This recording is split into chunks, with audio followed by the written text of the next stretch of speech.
The invention of the candle can possibly be credited to the ancient Egyptians, who dipped reeds into animal fat and lit them.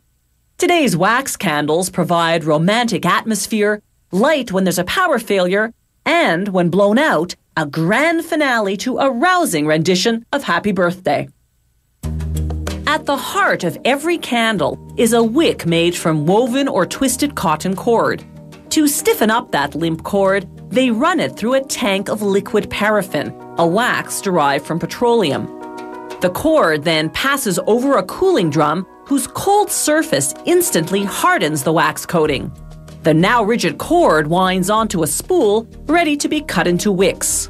There are several candle-making methods, all of which work on the simple principle that hot wax turns hard and white when it comes into contact with cold air or a cold surface. This process is called candle pressing.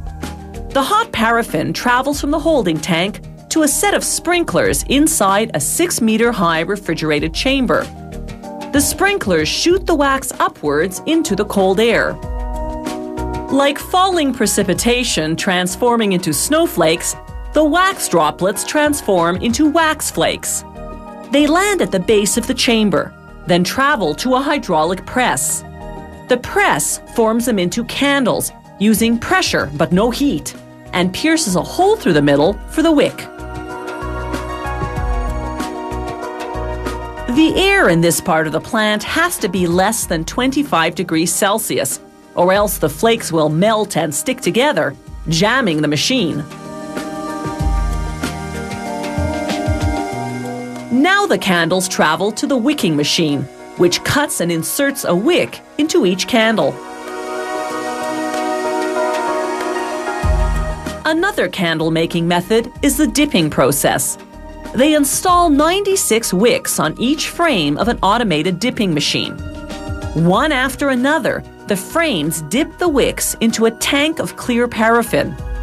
As the frames rise from the tank, gravity pulls the wax downward, creating a conically shaped coat of wax. By the time a frame has made the circuit and returned to the tank, the wax coat is hard and white. The wicks go for a second dipping, followed by another go-around. This continues until 25 dips later, the tapered candles are 2 centimeters in diameter.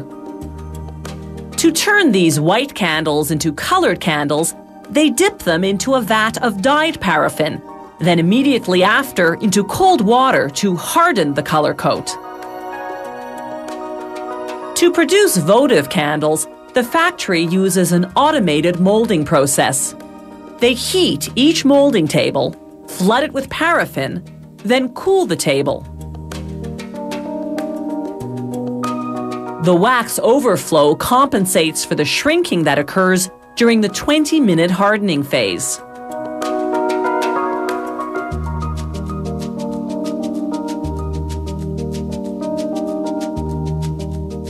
Once the wax hardens, they scrape off the excess and remelt it to use for the next batch.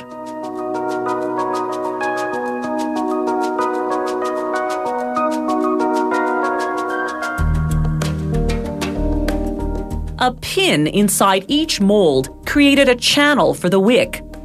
Now another type of automated wicking machine inserts a wick and secures it in place with a metal clip at the base of the candle.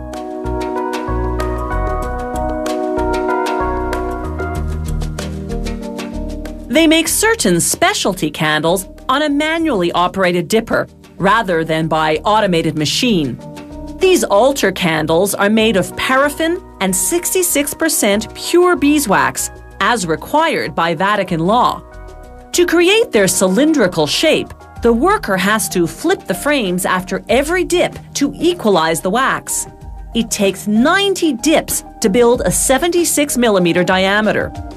The candles still come out slightly tapered, so they go through a heated die to adjust their shape. No longer just a staple of religion, ritual, or romance, candles today are a hot decorative item.